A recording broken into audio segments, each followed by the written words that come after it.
إن الحمد لله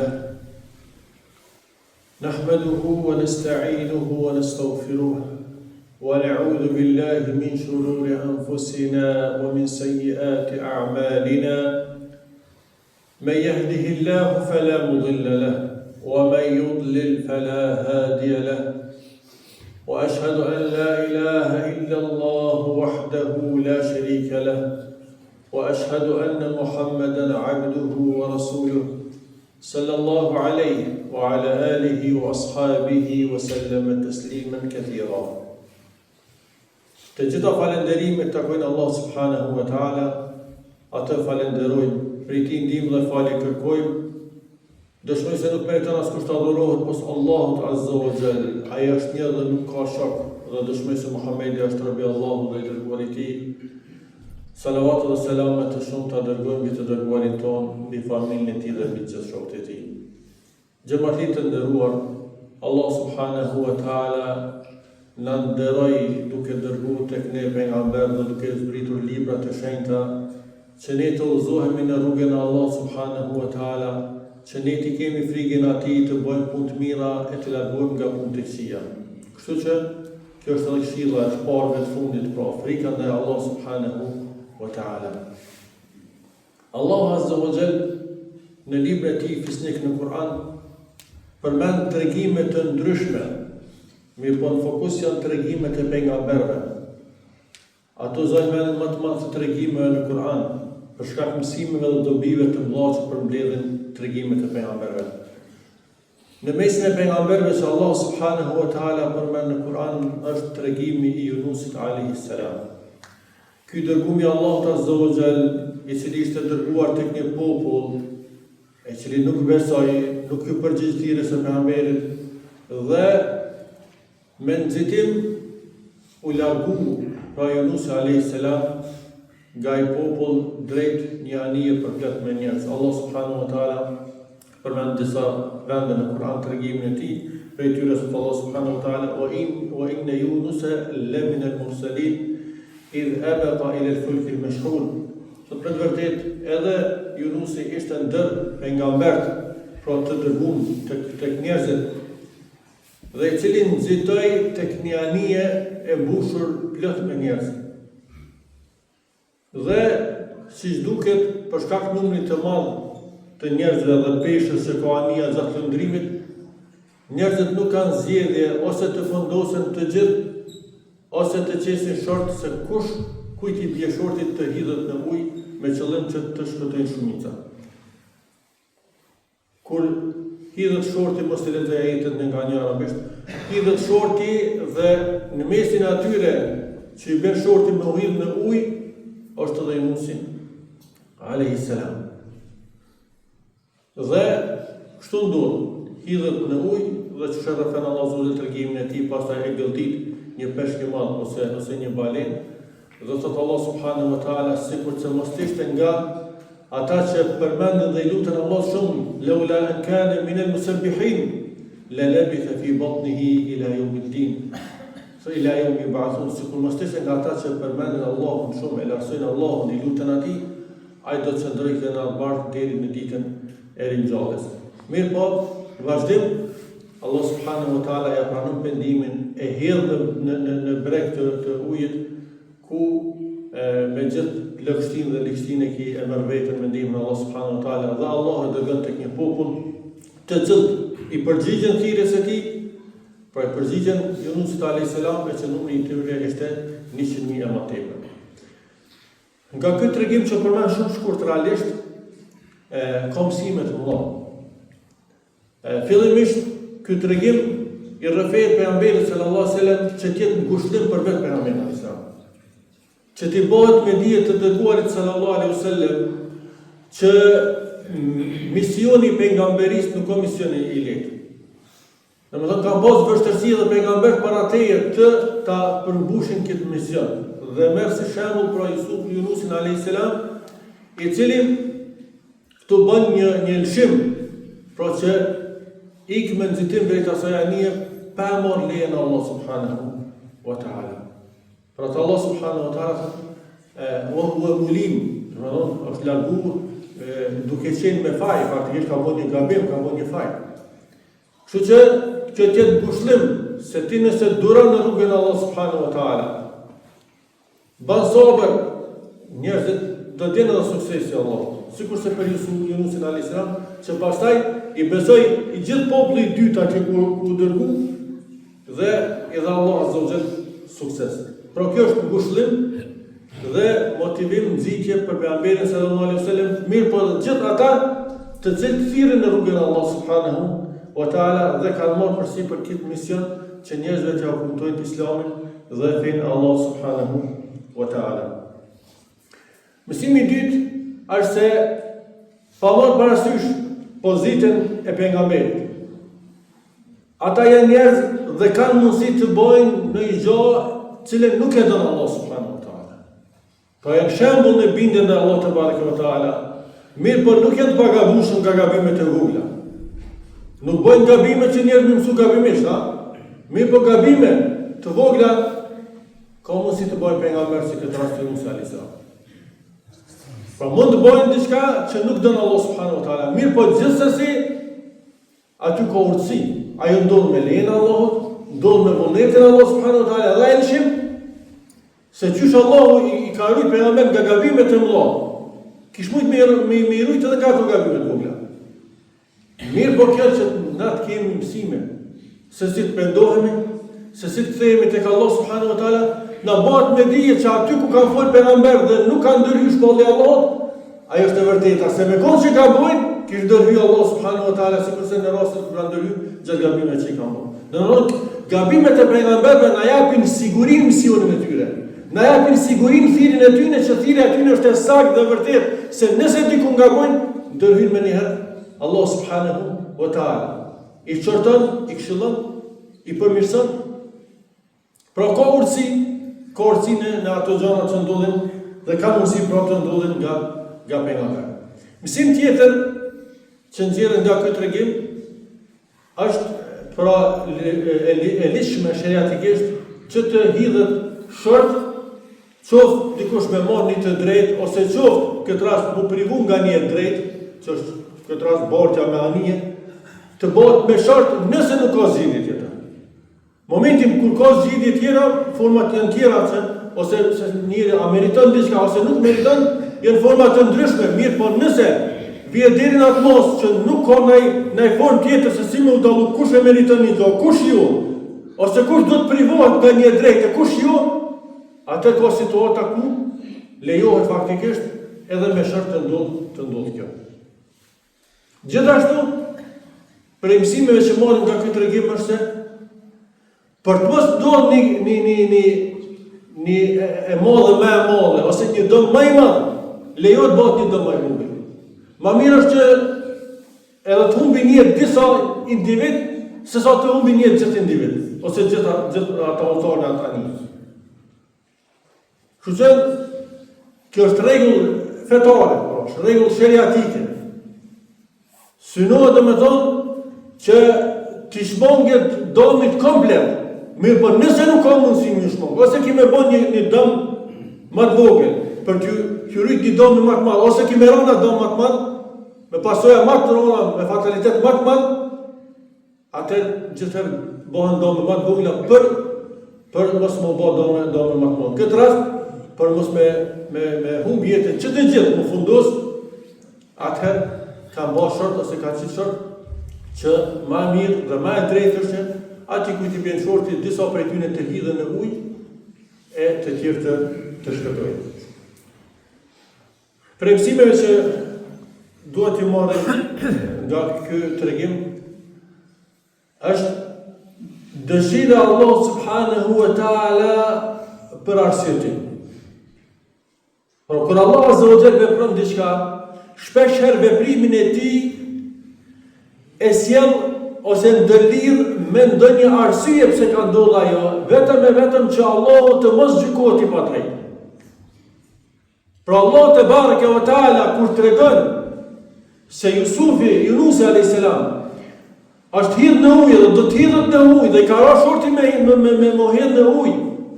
Kjo për faktin wa huwa mulim ka bën një gabim.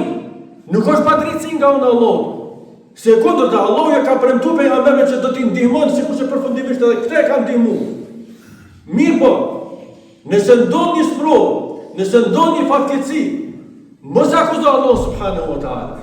Akuzoje veten tonë, sepse Allah nuk i bën zullum pa askujt. Allah nuk i bën padrejtësi askujt. Kështu në këtë rast, kjo sprovë që ndodhi këtë të dërguarit, i ndodhi pikërisht për shkak gabimet e tij, jo padrejtësisë Allah subhanahu wa taala. Mirë po, te ky tregim do të kemi kujdes, se nga njëherë shejtani i ka 100 dyrë ku depërton të mendja jote dhe të zemra jote.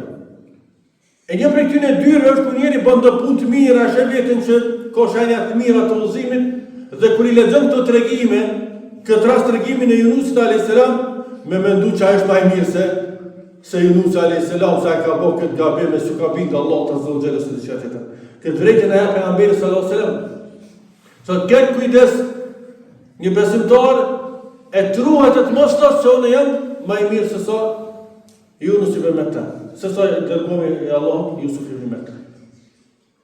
Por duhet njëri këtë kujdes të madh. Por mos të shikon gabimet e tjerëve dhe të akuzon të tjerë e harron veten e tij ose mbi vlerëson veten e tij mbi të tjerë. Duhet njëri që shumë i kujdesshëm këtë pikë. Çështja tjetër që mësojmë nga këtë tregim, realisht mësimet janë të shumta, është ai rregulli kosmologjik që Allah subhanahu wa taala ka dhënë. Dhe rregulli gjithashtu edhe sheriatik që nëse e njeh Allah subhanahu wa taala në momente të vështira, kjo është sebeb, kjo është shkak që Allahu mos me të harru kur të jenë në vështirësi dhe jenë zot. Allah te bareke ve taala kur e përmend këtë gjendje të vështirë të Yunusit alayhis salam, në errësirën e detit atje, në borkun e peshkut, ku nuk ka njeri askush që mund t'i ndihmon nëse asgjë. Dhe i drejtohet Allah subhanahu wa taala sinqerisht. Allah te bareke ve taala një prej arsyeve që i përmend që e shpëton nga kjo situatë, thotë kanë min al-musabbihin. Po ka qenë ishte nga ata që kanë përmend Allahun shumë, e kanë lartësuar Allahun shumë. Në kjo të bënd që ti nëse jenë momente të shlira dhe nuk e harron Allahun, me gjithë mirëqenien që ki, se mirëqenia shpesh bën që njeri me harru Allahun te bareke ve taala. Sidomos te ata që në tri, janë të fuqishëm, e kanë shëndetin, Allah i ka dhënë një tru bukuri, Allah i ka dhënë një tru pasuni, ata nuk e din Zotin hak. Ai që e njeh Allah subhanahu wa taala me gjithë mirësitë që i gëzon, e falenderon Allahun, e përmend Allahun shumë, edhe në momente kur është vështira, Allah do t'i ndihmon. Dhe bën krahasimin mes Yunusit alayhis salam, edhe dini rastin tjetër në Kur'an të fundosja, por kush është fundos tjetër, si përmend në Kur'an? Faraoni. Faraoni fundos dhe faraoni besoi në Allahun azza wa jall. E pranoi, ai ka besuar gjithherë që përmend Allah te bareke ve taala, se ka përgjigjur me gjuhën e tij, po zemra e tij e ka diçka se Zot që ka pretenduar. Por në fundin e jetës së tij e dëshmon, amantu. Dëshmon që ka besuar. Mirë po jo, kur kon shlirë, nuk ka besuar, nuk e ka pranuar besimin. Atë momente të vështira nuk bën dobi. Përmendja Allah, për kujtimi Allah, lutjet, nëse se ke kujtu Allahun, nëse se ke përmend Allahun te bareke ve taala, nëse se ke njoft Allahun te azza wa jall kur ke qenë shlirë. E kjo është nga mësimet e mëdha që nxjerrën prej këtij tregimi dhe fundi që do ta përmendim këtu është pranimi i mëkatit dhe gjunohet është një nga arsyet më të mëdha që Allahu me të falë, që Allahu me të mëshiru, që Allahu me të ndihmu. Këtë rast, Yunusi alayhis salam bën një lutje të madhe. La ilaha illa anta subhanaka inni kuntu min adh-dhalimin. I drejtohet Allahut duke dëshmuar se s'ka të adhuruar tjetër poshtë teje. I drejtohet Allahut me tauhid. I drejtohet Allahut azza wa jalla me një sim të pastër. E tauhidi është që shpëton njeriu në këtë botë dhe që shpëton njeriu në botën tjetër. Dhe pa tauhid nuk ka shpëtim. Ti drejtohet Allahu azza wa jalla me një sim, me tauhid, me besim të pastër në Allahun një. Nuk ka të adhuruar tjetër poshtë teje. E lartëson Allahu subhanak, ti i lartë, ti e patmeta, veç ti nuk ka bën. Kurse unë jam robi yti. Përmendëm, robi yti, jem faktikisht mëkatar gjunaqor, robi cili gabon. Dhe kështu që Allah Azza wa Jalla i përgjigj tirës së tij. Bile, thot pejgamberi sallallahu alaihi wasallam, nuk ka njeri besimtar i cili lutet në çfarë do situatë që është, me lutjen e Yunusit alayhis salam, vetë Allah do t'i përgjigjet. I lutet Allah Azza wa Jalla me tauhid, duke dëshmuar se ai meriton vetëm ai të adhurohet. E lartëson Allah Azza wa Jalla se është i vetmi pa tmeta. E pranon se është vetëm mëkatar, është gjunaqar. Këto janë elementet e cilat kur bashkohen në lutjen e njeriu, Allah Azza wa Jalla do t'i përgjigjet asaj lutje. Elës Allah subhanahu wa taala të na ruaj besimin ton, na bën nga ata që ruhen prej gjunave dhe mëkateve, çdo fatkeqësi që na ndodh, po edhe mëkate që i bëjmë aty për shkak të durve tona dhe veprave tona, po lutem Allah Azza wa Jalla fillimisht të na ruaj nëse bim në to, që Allah të na udhëzon drejt pendimit, drejt faljes, të na falet, na mëshiron në mëshirën e Tij, e ta bashkon në xhenetin e Tij në botën e tjetër të gjithëve, me të parë tonë të mirë, me pejgambert, me njerëz të sinqert, me dëshmitarët e dietarëve dhe me gjithë besimtarët e mirë. Wa akhiru da'wana alhamdulillahi rabbil alamin wa sallallahu wa sallama ala nabiyyina Muhammad.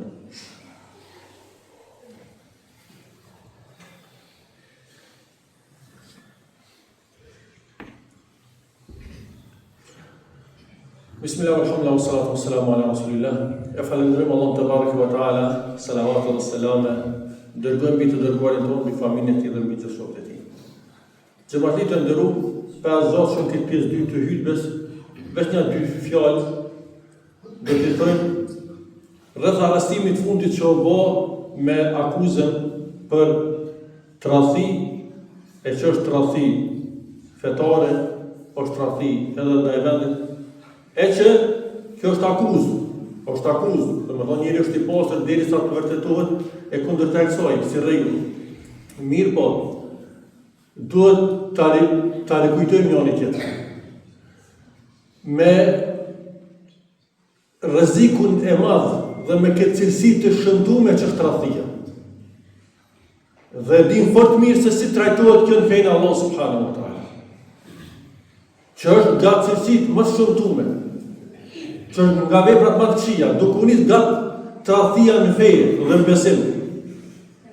Se lonja e fesë, dolja prej fesë, është tradhti. Është tradhti ndaj fesë Allah subhanahu wa taala. Me bo njëri gjona që tradhon vendin e vet, popullin e vet, njerëzit e vet. Kjo është një gjë që nuk është e mollë kjo vetëm tek njerëzit dhe në gjykimin e njerëzve, por kjo është e mollë në rreth por do të kujtohet tek Allah subhanahu wa taala. E ajo që e shëmton edhe më tepër këto, nëse tradhtia bëhet në emër të fesë. Në emër të fesë. Duke u mbuluar me petkun e fesë. E mos të dikush që unë jam për kësaj se mund të bëjmë secili prej neve gabime në emër të fesë, e aty fakturohet fesë Allah subhanahu wa taala. Ti bën diçka, do të thotë muslimani, çka që po shkon në xhami, çka që po falet. Mirë po, sinca e akuzës është haloma e rëndë, mirë po kemi kujdes nga kjo që është shëmtuar. Edhe të ruhemi. Po të njëjtën kohë, mos bim prej shkurt drejt për thënë, të aty në gazetarëve, të cilë ta bojnë gjyqin halo pa e bo shtetin. Ata ta bojnë gjyqin, ata të gjykojnë, veç një diçka, një akuzë, ose vetëm një shpifje me ta bo dikush. Pa pas kur farbaze, ata ta bojnë gjyqin, me herë. Kështu që të kemi kujdes, njëjtë kohë të ruhemi nga ato gjëra të këqija, po njëjtë kohë të kemi të vetëdijshëm kur gjykojmë për tjerë, gjykojmë në bazë të argumenteve, gjykojmë në bazë të asaj që na ka mësuar Allah subhanahu wa taala, pa u nxitur në gjykime ndaj tjerëve, mirë po gjëra të këqija, e keqja është e keqe. Nuk është e keqja na merr mendja neve apo jo, mirë po e keqja është ajo që e ka caktuar Allah subhanahu wa taala, e ka gjykuar Allah subhanahu wa taala. E një prej këtyre të këqijave më të rënda është edhe tradhtia. Allah subhanahu wa taala na ruaj fenë tonë, besimin tonë. I ruaj gjithë besimtarët kudo që janë, nga rreziqet që i rrethojnë për gjithë anëve, na ruaj edhe neve në vendin tonë, nga gjithçka e cila na rrezikon. Allahumma salli ala Muhammedin wa ala Muhammed kama sallaita ala Ibrahim wa ala Ibrahim innaka Hamidum Majid, wa barik ala Muhammedin wa ala Muhammed kama barakta ala Ibrahim wa ala Ibrahim innaka Hamidum Majid. Inna Allaha ya'muru bil 'adli wal ihsani wa ita'i dhil qurba وينهى عن الفحشاء والمنكر والبغي يعظكم لعلكم